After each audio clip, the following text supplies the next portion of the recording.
You're living in an illusion, a simulation of a completely subjective perception of what you believe to be reality. You're not alone in living this way. Every single human who has ever lived lives through the lens of this experience, struggling to find their place in an otherwise objective, consensual reality. What is your perceived reality besides a conglomeration of the input of your five senses flowing through the sea of marrow called your brain, which then kicks out hormones, causing a cascade event throughout your body, giving you a felt sense, confirming your beliefs about what is happening in your surroundings? Let's take a closer look at the input mechanisms of the five senses, which shapes your reality. What is your vision besides what light seeping through the cornea from the visible light spectrum in a 180-degree arc, striking the back of your eyes, sending a reversed mirrored image through the optic nerve, then creating a reverse projection to the back of your brain, which gets translated into a third-dimensional construct, mapping out your world so you can navigate. How many clumsy folks do we have here? It's just your brain misperceiving your body's relative proprioceptive positioning in the 3D, which the brain is constructed. If you were a bird, you'd actually be able to see quite a bit more of the color spectrum. To the human eye, male birds look like they're the colorful ones. In reality, that makes them most apt to be targeted by predators. Ornithological adepts know that the females are actually the colorful ones in the bird kingdom.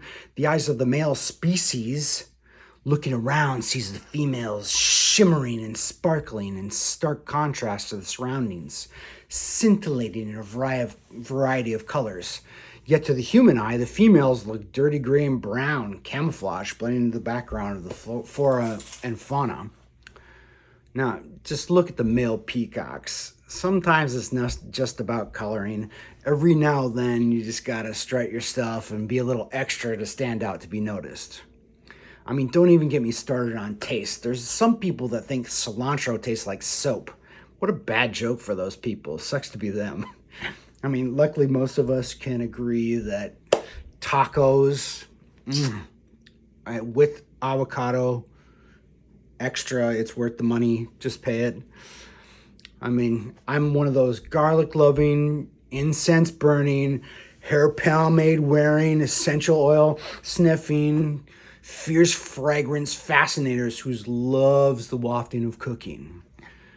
And at the same time, even if I get a whiff of the wrong kind of perfume, makes my eyes burn, my nose twinkle, and I uncontrollably glare at the offender. I truly wonder how on earth does the person think they smell good? Then they even look like they like it. It gets even worse when you're meditating because you turn down the thinking mind and turn up the senses. As a teen, my mother used to scream at me from the living room the second I lit incense. "Jay, turn that shit off!" I was like, how the hell does she smell that? I was just trying to escape my own stench of developing hormones. Now, every time I light a damn incense, I get the auditory hallucination of her screaming at me. It's stuck in my nervous system somehow. Set and setting, I guess, right? Ever walk into a bowling alley on a Wednesday night in the 80s? Dear God, dare I even mention walking down any given street in California after they passed the Compassionate Care Act? My grandfather, the police officer, would be rolling in his grave over that one. I mean, who here likes the Grateful Dead, bluegrass, death metal? What was your first live comment? What was your first live concert? Well, just think back on it. My uncle is half deaf from a Kiss concert he went to in his wild days. And how many of you have a soundtrack playing in your head if there's even a moment of silence? What's your favorite movie? Why do you like it? I bet good money the reason why you like that movie in particular, because you drew you in. It gave you enough visual and auditory stimulation to get you involved in this suspension of disbelief. It engaged your emotions enough so you could laugh till you just about peed yourself, made you cry over some heroic dog dying, got your heart racing over an intense chase scene, got you a little juicy in your seat. Wow, what a story. You had this whole visceral response off of a well-written script and an award-winning performance. A movie can really stimulate your visual and auditory experience. And that's about it. Except for maybe those theaters with the bumping sound system that has this hepatic sensation, shaking your seat, makes you squeeze the hand of the person next to you a little bit more. And of course, the fifth sense, it's my favorite. Oh, the sense of touch. Oh my God, sweet oxytocin. Whenever you touch a body, oxytocin starts pumping. It's the connection hormone. That's why it's so nice when a mama holds a baby, the baby like calms right down, just knowing that it's feeling connected. Let's talk about getting transported to another dimension. I mean, if you don't know what I'm talking about with touch, you clearly haven't had a massage all day, okay? A patient once told me that after a session with a massage, it was like going back to a Vipassana retreat, doing a detailed body scan, tracking every movement and sensation. As I pause and linger at the painful spots, leaning in just about to the point where it felt unbearable, yet uncanny, how it also feels so damn good. There's this point of pressure where the pleasure and the pain actually commingle a little bit, with a super small margin between the two sensations. It's like splitting hairs to find the perfect pressure. The number one question every massage therapist as I have ever trained has had is, how do you know the perfect pressure? The answer actually isn't so easy. It's subjective. What feels good one moment changes the next. I found that to keep the pressure perfect, one had to slightly let up on the inhale and slightly sink in on the exhale. A little more pressure. The only way to get the pressure right was to stay present with what was happening in every moment and wait for the release.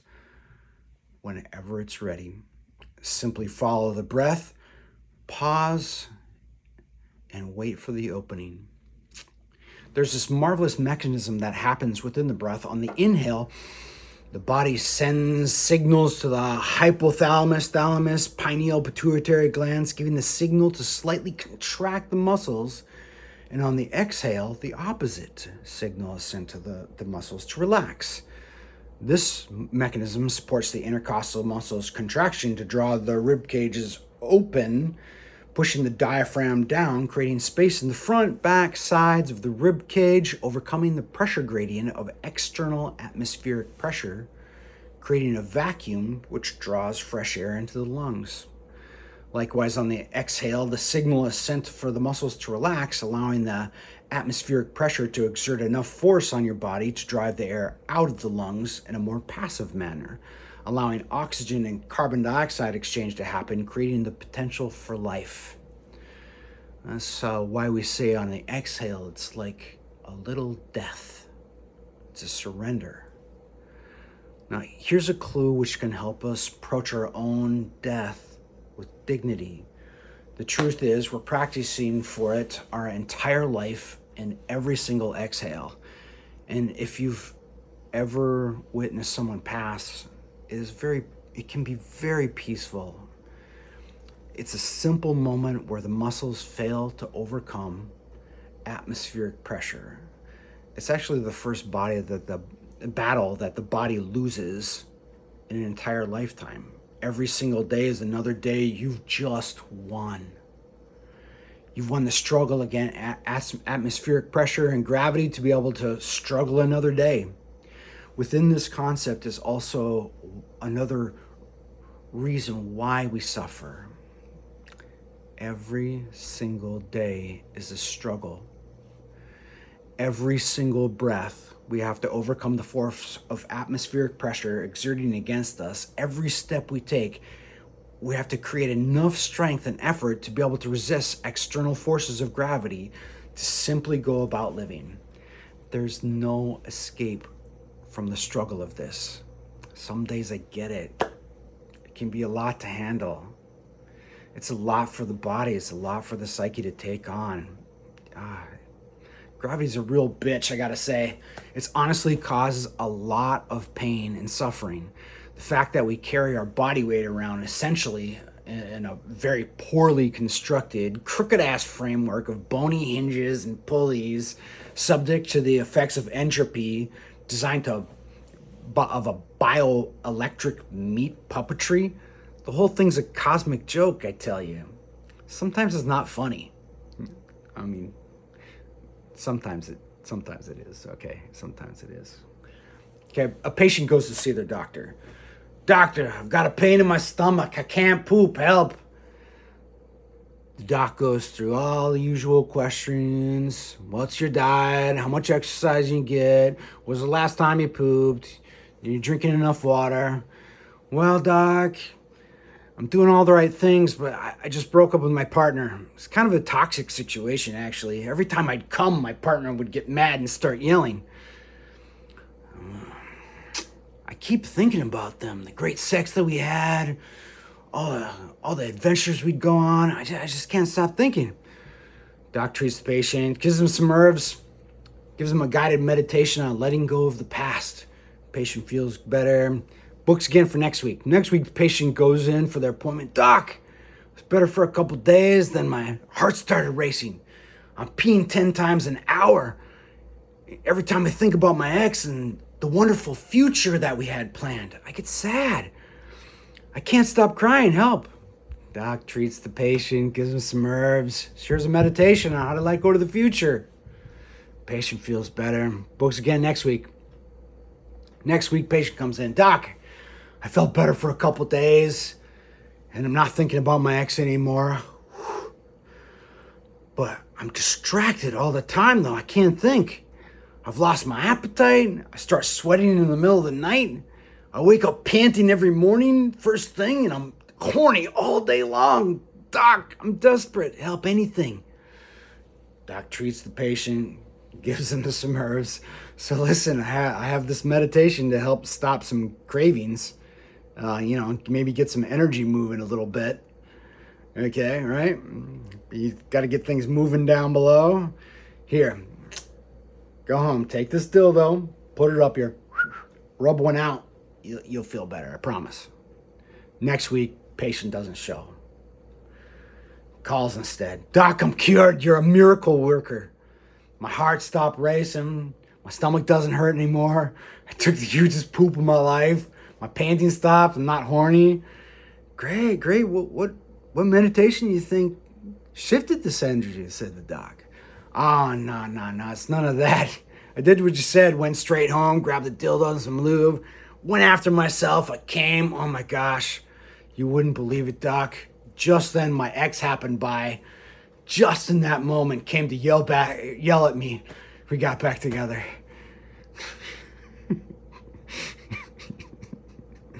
Oh, all right. All right. So trying to make sense of this subjective perception of reality via our very fallible senses. Good thing we have the nightly news to make sure the narrative is straight as to what's really happening out in the world beyond what we can immediately see, hear, taste, touch, smell, and perceive. If we didn't, I don't know if we'd know what was really happening on the other side of the world. After we get all this information through our senses, then it processes through the mind. A narrative emerges, the character we've constructed of ourselves playing the lead role. The big supercomputer lodged between the frontal and the occipital bones in the skull, which is essentially the most complicated chemical plant on planet Earth, working so hard to help us navigate, find meaningful connections, make sense of this world, and which is otherwise an objective reality. Unfortunately, the mind doesn't have direct and contact with the objectivity. It means that absolutely everything the brain processes as our reality comes in from a secondhand source, which we all have our own personal limited faculties. And then it tells the body what it senses and perceives. In legal terms, it means that everything the brain receives, transmits to the body, is hearsay, which isn't admissible in the court of law. Unbiased witnesses don't exist. To add to it, we have this psychological phenomenon which tends to skew our perceptions to confirm what we already believe to be true is called confirmation bias. Confirmation bias is based on our past experiences and filtered through the lens of accumulated trauma, built up character traits and flaws. But I mean, here's the kicker. We don't perceive the past as it actually was correctly the first time around. We likely took our first beliefs from our primary childhood caregivers and adopted them as our own beliefs and biases as the first beliefs and biases. And this is why we come to the practice of meditation with a beginner's mind. Try and take a fresh look at everything as if it's your very first time seeing it. You'll perhaps see the world in a very different way. There's a study done on memory which suggests that memory is actually re-remembering the last time you remembered. You don't actually remember the first objective event as it was, but rather the last time you remembered.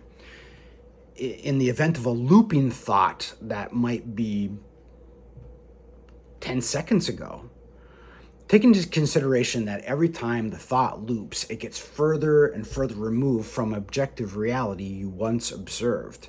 In fishing terms, the catch gets bigger on every retelling of the tale. I grew up in Minnesota, and everyone had a grandfather and uncle with the story of the whopper he caught, like back in his day, or worse, the big one that got away. Everyone except my stepdad had one of those tales. My stepdad, he actually mounted the big ones on the wall for proof. He was very pragmatic with his stories. He knew all about this phenomenon and didn't want to sound like one of those crazy old guys recounting the glory days. Every time he outdid himself, however, he had to mount another one. He was kind of cheap, so I imagine slightly cursing under his breath every time he caught yet another bigger fish. We had a lot of fish in the basement.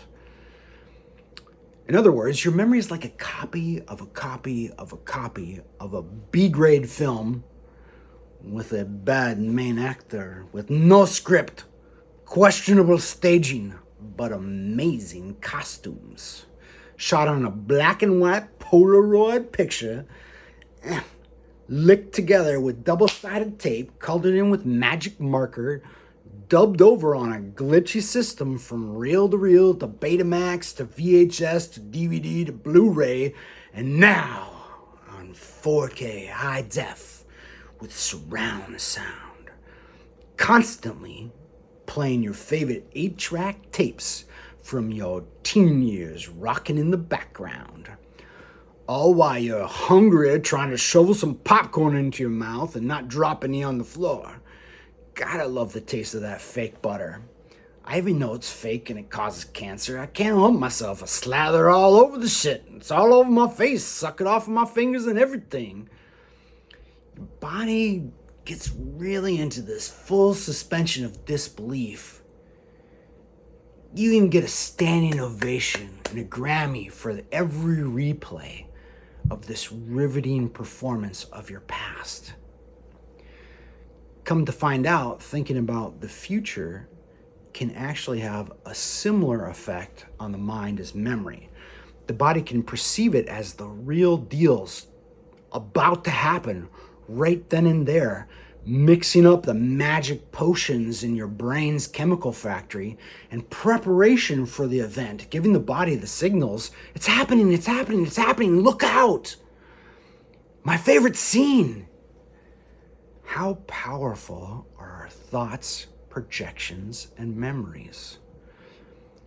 Our bodies can go through an intense experience without going anywhere. Just imagine what happens when the mind, let alone the subconscious mind, is left unattended. It's like a goddamn kid in a candy store let loose in an amusement park with $1,000 unsupervised to do whatever they want. I promise you, in 30 minutes, a truckload of sugar will be consumed to make any kid throw up on the first ride. And of course, that kid will likely choose the most dangerous ride to go on just because it looks fun. God, I love how the brain works. In a crowd of 100 people, a crime is committed in front of everybody. Investigators pan out, speak to all the eyewitnesses, asking what happened. Not one person gives the same account of the incident. No one stepped in to help stop the crime, thinking objectively someone else will. Forever afterwards, however, everyone, including the perpetrator, can be subject to an ongoing physical trauma response from even witnessing the event, let alone being the victim. Afterward, the victim goes to a therapist to talk about the traumatic event. And after hearing about the incident, the therapist must also go to therapy to cope with something called secondhand trauma from even hearing about it. On top of all this shit, our brain has this thing called negativity bias. It's an evolutionary trait built in to help us survive. The theory states that our brain looks for danger, threats, and bogeyman everywhere we go. We're almost designed to pass by all the benign, beautiful, and peaceful things in lieu of hyper-vigilantly searching for danger. So quite literally, you're scanning for the creepiest elements in your immediate experience, expecting the worst. You're actually using your 5 senses in the worst possible capacity for your mental well-being by default. What the actual fuck? Now wait, before we get to the other side, and some good news, I gotta make it worse. You notice how a movie can sway your emotions, right? Emotions have also been tied to physical responses through the endocrine axis. A mere thought stimulates a full body cascading response, sending chemicals through the body and coding every living memory into every cell of your body. The body keeps the score and stores the information. This information can be stored in particular patterns in the body, which register in the mind as perceived physical pain. If you even had some pain, you ever have some pain that you can't explain? It could very well be an emotional response. Think of a time when you had a headache, heartache, grief, sadness. Close your eyes, stop for a moment. Can you think of a time when you had a heartache, grief, deep sadness? At the time, there certainly might have been a physical sensation of pain registered with that thought. Even now, briefly asking for a small recollection might elicit a painful reminder. Can you notice it? This mechanism makes tracking down pain patterns in the body all the more difficult. Whew, okay, good news. There's a way to hijack this meat wagon and drive it like a rental. And by now, I hope you've guessed it, the real reason we're here together, it's the ability lies in mindfulness and the body-mind connection. It's like Mission Impossible. Your task, if you choose to accept it, is to break into a highly secured chemical factory, steal the plans on how it works, plant a mole inside the operator's center called the consciousness and run the show like a objective observer. Pretty much turning yourself into this chemical plant's operations manager, sitting behind the control panels, watching all the computer screens to make sure the operations are going as planned. It's nice and smooth. But I warn you, even if you become a super ace operator, an objective observer, it doesn't mean you have full control over this thing. A complete shit show introduced by external factors out of your control can occur at any moment. You can be at the controls when all of a sudden the bells and whistles start going off, the gauges start flowing out of control, and it's your job as the operations manager to stay cool, calm, collected, and manage yourself out of this crisis mode. It's actually a pretty tall order to fill, but I have faith and a few tools which might help. Who is ready to take on